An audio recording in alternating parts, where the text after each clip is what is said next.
Selamat datang ke Bali. Hari ini, kita mau bahas sebuah cerita dari Makassar yang rasanya tuh kayak plot sinetron politik, tapi ini beneran terjadi. Haha, iya. Nyata ya? Nyata. Bayangkan aja, ada dua keluarga, dua dinasti politik raksasa yang bertahun-tahun jadi rival bebuyutan dalam perebutan kekuasaan. Tiba-tiba mereka jadi besan. Tepat sekali. Jadi kita akan bedah pernikahan antara Zulfikar Nur Alamsyah dan Roida Khalilah Fali Ihsan. Mungkin nama mereka belum sepopuler orang tua mereka ya, Betul. tapi nama belakangnya, Sirajuddin dan Yassin Limpo, itu nama-nama yang sangat berpengaruh di panggung politik Sulawesi Selatan kan? Banget.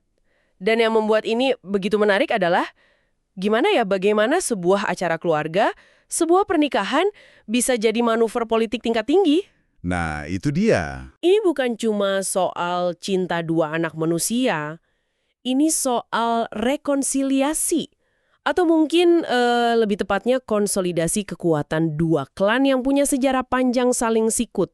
Jadi ini bukan sekedar gosip sosialita ya? Bukan. Kalau dalam politik katanya tidak ada lawan atau kawan abadi. Nah, pernikahan ini bukti paling konkret dari adagium itu. Ini penyatuan dua kekuatan yang kalau digabung bisa jadi, tak terkalahkan.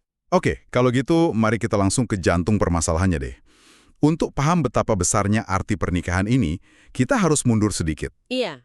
Ayah dari mempelai pria, Ilham Arif Sirajuddin atau IAS, dan keluarga besar mempelai wanita, klan Yassin Limpo, ini bukan sekedar pernah bersaing. Mereka pernah berhadapan langsung dalam pertarungan yang sangat keras. Dan kita harus ingat, pertarungan itu bukan kompetisi biasa. Puncaknya itu ada di pemilihan gubernur Sulawesi Selatan tahun 2013. Oh, yang itu ya? Iya, saat itu Ilham Arif Sirajuddin berhadapan langsung dengan Syahrul Yassin Limpo, paman dari mempelai wanita. Pilgub Sulsel waktu itu bukan sekedar adu program loh. Lebih dari itu ya? Jauh. Itu pertarungan yang sangat personal dan sengit. Mobilisasi massa besar-besaran, perang narasi di media. Rasanya kota Makassar dan seluruh Sulsel itu terbelah jadi dua kubu. Benar. Saya ingat atmosfernya memang sepanas itu. Pendukungnya militan banget di kedua sisi. Betul. Jadi ini bukan rivalitas bisnis yang dingin di ruang rapat. Ini pertarungan panas sampai ke akar rumput. Dan ini bukan cuma sekali terjadi kan? Sebelum Pilgub 2013 itu mereka juga sudah beradu kekuatan di arena lain. Betul sekali. 4 tahun sebelumnya, di tahun 2009, keduanya juga berebut kursi pimpinan di musyawarah daerah Golkar. Jadi rivalitas mereka ini udah punya akar yang dalam. Wah, udah lama sekali berarti ya? Udah lama. Dan terjadi di berbagai medan pertempuran politik. Pada akhirnya kan Pilgub 2013 dimenangkan oleh kubu Syahrul Yassin Limpo. Tapi luka dan polarisasi dari pertarungan itu butuh waktu lama untuk sembuh. Pasti. Makanya, melihat kedua keluarga ini sekarang jadi besan, 12 tahun kemudian, ini bukan sekedar momen berdamai. Ini lebih mirip, Capulet dan Montague dari cerita Romeo dan Juliet yang akhirnya menyudahi permusuhan. Dramatis sekali loh. Perbandingan yang pas banget. Rivalitas sepanas itu tentu saja menempatkan sorotan tajam ke generasi penerus mereka ya. Nah, betul. Yaitu kedua mempelai ini. Dan disinilah ceritanya jadi semakin menarik. Karena Fikar dan Falih ini tampaknya memilih jalan yang sangat berbeda dari orang tua mereka. Mari kita kenali mereka lebih dekat. Mulai dari mempelai pria dulu, Zulfikar Nur Alamsyah atau Fikar. Fikar ini kan putra dari Ilham Arif Sirajuddin, mantan wali kota Makassar 2 periode, dan Alia Mustika Ilham, politisi perempuan yang juga lama di DPR RI. Latar belakangnya kuat sekali. Kuat. Tapi menariknya, Fikar ini tidak langsung terjun ke politik praktis. Dia memilih jalur akademis, menyelesaikan studinya di Monash University Australia. Pilihan ini sendiri udah merupakan sebuah pernyataan kan? Pernyataan seperti apa tuh maksudnya? Ya, gimana ya? Ketika Anda tumbuh di tengah pusaran politik yang begitu kencang, dengan segala intrik dan tekanannya, memilih jalur akademis di luar negeri itu bisa jadi semacam pemberontakan halus. Oh, oke, saya paham. Itu cara untuk membangun identitas dan prestasi sendiri, di luar bayang-bayang nama besar ayah dan ibunya. Ibunya sendiri pernah bilang kalau kelulusan Fikar itu kado akhir tahun terindah. Wah. Ini menunjukkan betapa keluarga menghargai pilihannya untuk menempuh jalan yang berbeda. Saya jadi teringat ada satu kutipan menarik dari Fikar. Dia pernah menggambarkan ibunya sebagai malaikat bagi keluarga, yang tetap tegar di tengah badai. Sebuah referensi halus ke kasus hukum yang pernah menjerat ayahnya. Betul, betul. Ini seolah memberi kita gambaran bahwa generasi baru ini mungkin lebih menghargai ketangguhan keluarga di balik layar ketimbang gemerlap panggung politik di depan. Persis. Dan gambaran serupa juga kita lihat dari mempelai wanita, Roida Halilah Fali Iksan atau Falih. Dia ini putri dari almarhum Iksan Yasin Limpo, mantan Bupati Goa. Yang juga adik dari Syahrul Yassin Limpo. Tepat. Garis politik di keluarganya sangat kental. Kakaknya, Adnan Purikcha Iksan, sekarang Bupati Goa. Bahkan kakaknya inilah yang bertindak sebagai wali nikah, yang menikahkan Fali secara langsung. Nah, ini dia. Ada sisi yang sangat menyentuh dari Falih, terutama hubungannya dengan almarhum ayahnya. Dari berbagai sumber yang kita lihat, kedekatan mereka ini luar biasa. Iya, Falih ini kan selalu ada di sisi ayahnya selama masa perawatan medis yang intensif di Singapura dan Jepang sampai akhir hayatnya. betul. Dan kedekatan ini penting. Ini bukan cuma soal hubungan ayah anak yang manis ya. Ini tentang pewarisan legasi secara emosional. Maksudnya? Ada sebuah unggahan yang viral, tangkapan layar dari catatan di ponsel ayahnya yang hanya bertuliskan, Fali sayangnya papa. Oh, saya lihat itu. Sebuah pesan yang singkat tapi dalam banget. Falih kemudian membalasnya, papa juga sayangnya Falih. Momen-momen seperti ini menunjukkan bahwa dia bukan hanya mewarisi nama besar Limpo, tapi dia juga menyaksikan dan merasakan langsung esensi perjuangan ayahnya dari dekat. Itu ikatan yang melampaui politik. Jadi, di satu sisi kita punya Fikar yang seolah mencari jalannya sendiri di luar politik. Dan di sisi lain ada Falih yang punya ikatan emosional sangat kuat dengan warisan politik keluarganya. Kombinasi yang menarik banget. Sangat menarik.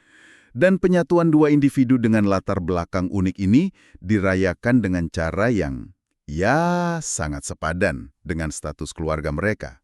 Pesta yang luar biasa megah. Tentu saja, akad nikahnya kan di Hotel Four Points by Sheraton Makassar. Dan kalau kita lihat daftar tamunya, ini bukan lagi sekedar resepsi biasa. Ini panggung kekuasaan. Benar. Lihat saja para saksi nikahnya deh. Betul. Dari pihak pria, ada mantan Wakil Presiden Yusuf Kala dan Wali Kota Makassar saat itu, Munafri Arifuddin. Dari pihak wanita, ada Komjen Polisi Muhammad Fadil Imran. Ini nama-nama kelas berat semua. Persis. Dan daftar tamu ini bukan sekedar who's who. Ini adalah peta kekuasaan Sulawesi Selatan, bahkan Indonesia. Anda punya Yusuf Kala, simbol politik nasional dari Sulsel. Iya. Anda punya Aksa Mahmud, yang mewakili pilar kekuatan bisnis. Ada Fadil Imran dari kepolisian, pilar keamanan. Lalu ada gubernur, para bupati, politisi senior lintas partai. Semuanya kumpul. Semuanya.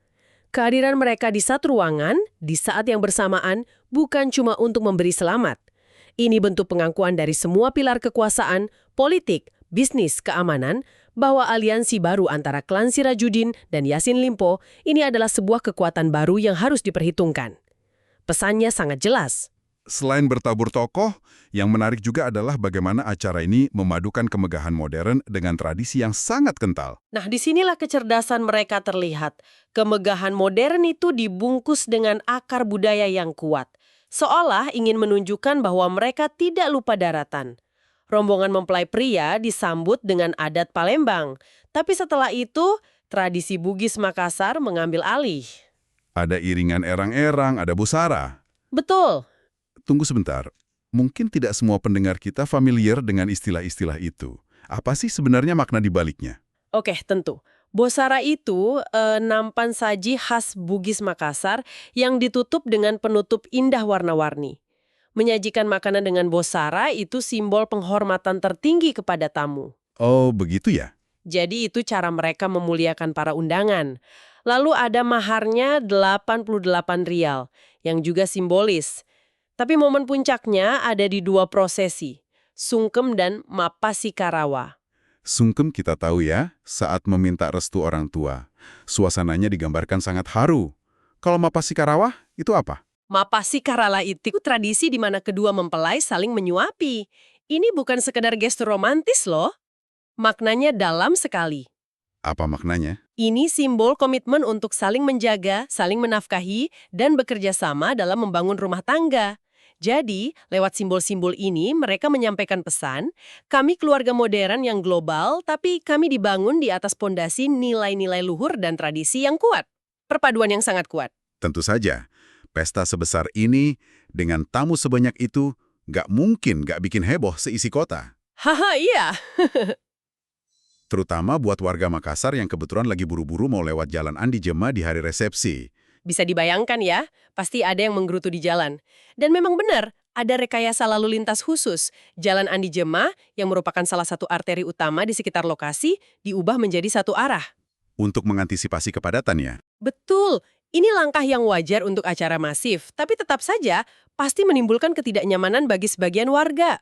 Nah, ini poin yang saya rasa patut diapresiasi. Pihak keluarga tampaknya sangat sadar akan potensi dampak ini. Mereka nggak diam saja. Iya, mereka minta maaf kan? Betul. Beberapa hari sebelum acara, mereka secara terbuka menyampaikan permohonan maaf kepada publik melalui media sosial. Dan itu adalah sebuah langkah komunikasi publik yang sangat cerdas. Mereka tidak melakukannya secara formal dan kaku. Kutipannya dimulai dengan kata tabe, sebuah kata dalam bahasa lokal yang artinya permisi, sangat sopan dan rendah hati. Iya, betul. Mereka bilang, dari hati yang tulus kami menyampaikan permohonan maaf yang mungkin akan menyebabkan ketidaknyamanan. Ini menunjukkan kesadaran bahwa acara privat mereka punya dampak publik. Dengan bahasa yang membumi, mereka berusaha meredam sentimen negatif dan menunjukkan empati. Sangat baik. Sangat baik. Jadi, kalau kita rangkum semua ini, kita sudah melihat sebuah perjalanan yang luar biasa. Dari rivalitas politik yang membelah satu provinsi, kini menjadi satu ikatan keluarga. Kita melihat generasi baru yang mungkin punya visi berbeda, yang merayakan penyatuan mereka dalam sebuah pesta megah yang bukan hanya soal kemewahan, tapi juga penuh dengan simbol-simbol kekuatan, jaringan, dan tradisi. Pernikahan ini benar-benar lebih dari sekedar berita sosial sih. Ini adalah penanda sebuah era baru dalam politik Sulawesi Selatan. Ini konsolidasi dua dinasti politik paling berpengaruh. Jadi peta politiknya berubah ya? Berubah total. Pertarungan di masa depan mungkin bukan lagi soal kubu Sirajudin melawan kubu Yassin Limpo. Sekarang mereka adalah satu entitas baru. Pertanyaan besarnya bukan lagi siapa melawan siapa, tapi kekuatan gabungan raksasa ini akan bergerak ke arah mana selanjutnya? Tepat sekali. Dan ini membawa kita pada pertanyaan penutup untuk Anda renungkan. Pernikahan ini telah menyatukan dua kekuatan politik yang dulunya berseberangan. Generasi penerus mereka, Fikar dan Falih, tampaknya punya minat yang berbeda dari arena politik praktis yang keras. Iya. Sekarang, coba Anda pikirkan. Apakah pernikahan ini benar-benar akhir dari sebuah drama persaingan lama yang melelahkan? Sebuah tanda bahwa generasi baru ingin move on? Atau sebaliknya, ini justru adalah episode pertama dari sebuah dinasti super baru yang lebih solid, lebih kuat, dan mungkin tak terkalahkan, yang sedang dipersiapkan untuk mendominasi panggung politik di masa depan? Sesuatu untuk kita cermati bersama. Download Tribun X sekarang, menghadirkan lokal menjadi Indonesia.